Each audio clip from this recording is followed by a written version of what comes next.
Între 5 și 9 iunie la Bistrița s-a desfășurat campionatul național de tenis de masă rezervat jucătorilor cu vârsta sub 13 ani, echipe și individual.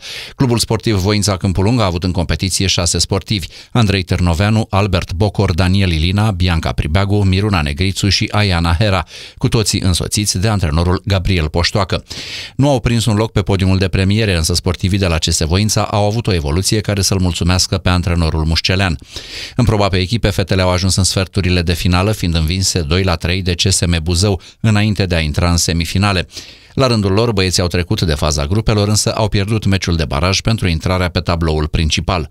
La dublu mixt, cel mai bun rezultat l-a avut Bianca Pribeagu, care a concurat alături de Antonio Taloș, CSM Zalău, parcursul lor oprindu-se în optimile de finală, rezultat asemănător cu cel de la dublu fete în formula Bianca Pribeagu-Miruna Negrițu.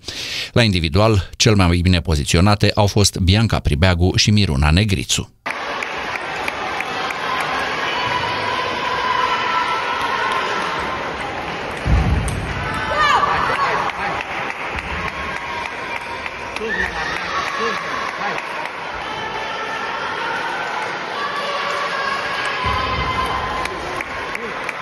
Se vește foarte mult feminin.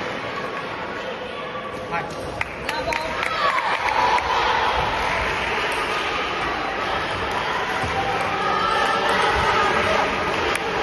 Rămâne în masă, hai! Hai!